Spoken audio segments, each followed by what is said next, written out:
Hi guys, Mrs. H here. Today we're going to be looking at Lesson 1, Module 2, Describing Motion.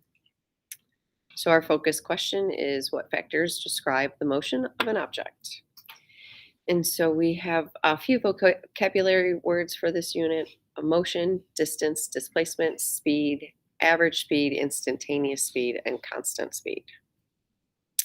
And if you remember, meter is a review of vocabulary. Meter is the SI unit for length, and the abbreviation is M. And we use that to measure in our measurements of distance, displacement, and speed. So we'll be seeing that in this unit. So what is motion? Motion is a change in an object's position relative to a reference point. So we don't always see something moving to know it's moving. For example, we're all moving right now because we're on Earth, right? Earth has a spin and it has a rotation, and we don't see that motion, but we know that we're in movement. Or another example of this is if you're in a car and the person sitting next to you doesn't seem to be moving compared to you, but we know that person is moving because you're in the car and the person's in the car and all of you collectively are moving. And so it's important that we look at a reference to be able to describe the motion of an object. So a reference point um, is a coordinate or a position or place or just a spot. And we can use a graph sometimes to use a frame of reference, or maps provide us a frame of reference. So if you notice the figure here on this graph, the post office is in our origin 00.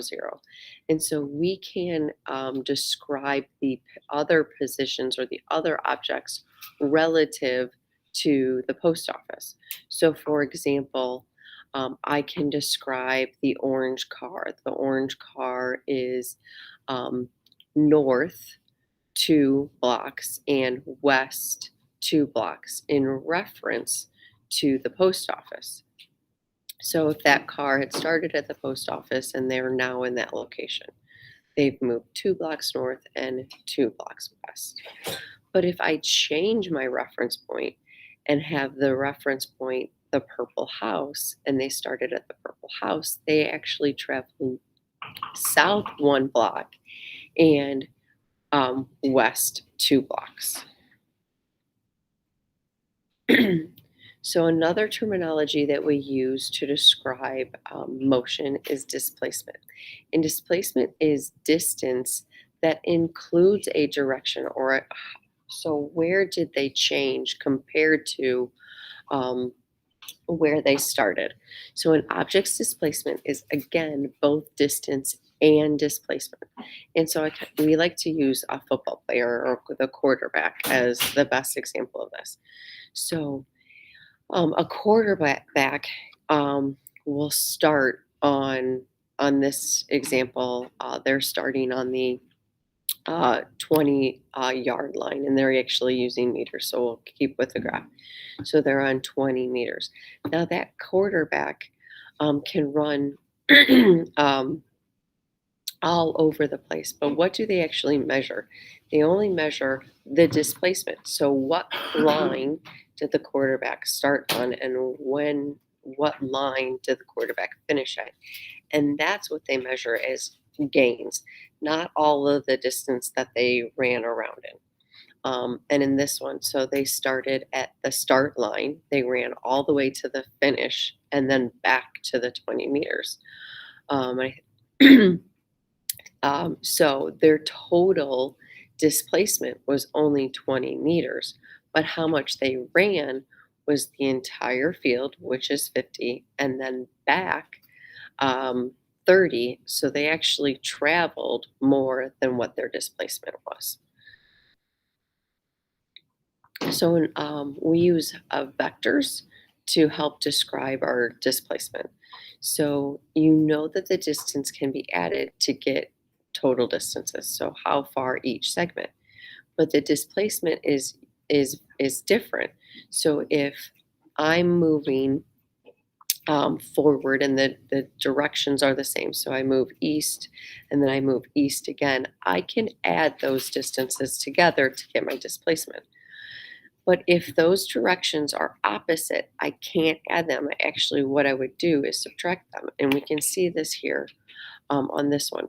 So if I go 10 meters east and then 5 meters west, I actually have to subtract them to get that displacement of 5 meters east.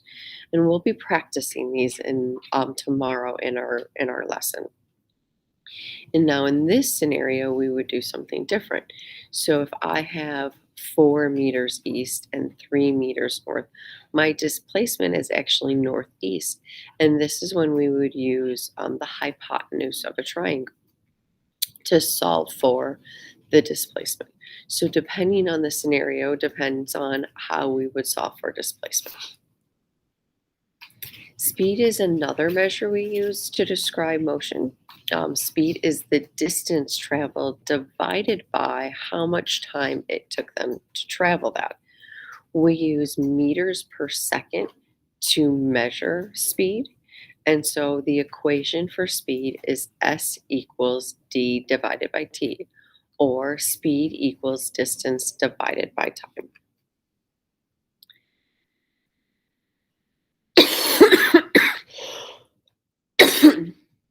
So if you're traveling at a constant speed, you can calculate your speed by dividing your total distance divided by the time it took you to travel.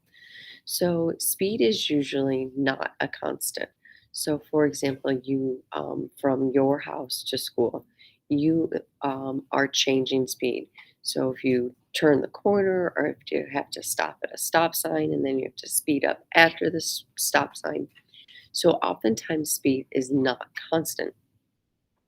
And so what we would do to solve for that speed, we would take how far did you travel divided by how long did it take you to travel.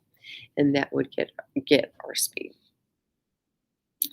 There's two ways to express changing speed, and that's average speed or instantaneous speed. So average speed is again that total distance divided by total time. Instantaneous speed is what is your speed at any given time. So what is your speed at the stop sign? That would be 0 meters per second because there's no speed. That's at that second at that stop sign. But you might have traveled an average of 20 miles per hour to get to school. And remember, that's different than constant speed because constant speed means it's unchanging. And that does happen if you're on the highway and you've set cruise control. That would be an example of constant speed.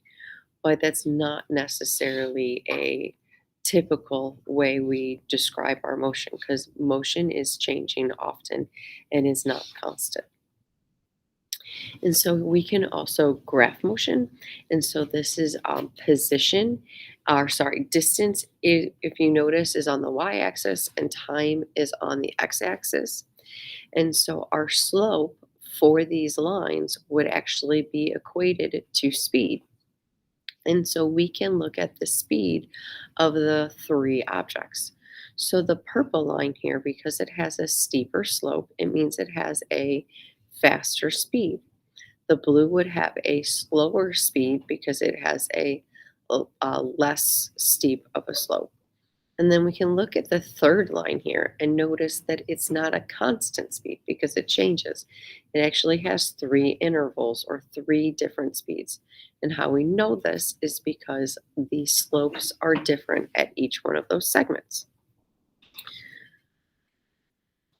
And so if we look at this more closely and we actually solve for the slopes of these lines, we could see that the speed for the purple line would be 80 meters per minute, where the blue line is actually 60 meters per minute. And how we did that was, again, solving for the slope of the line.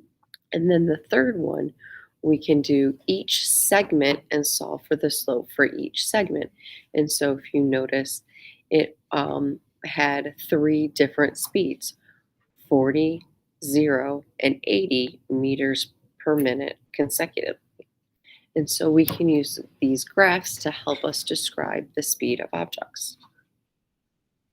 So let's take a quick quiz. Which of the following do you calculate when dividing the total distance traveled by the total time traveled? I hope you guessed average speed here. How is speed defined? On this one, that would be B, distance divided by time. And then our last one, do you think you can solve for the math problem here? What is the speed of the walker who covered a distance of 100 meters divided, or I just told you how to do it, divided by 25 minutes?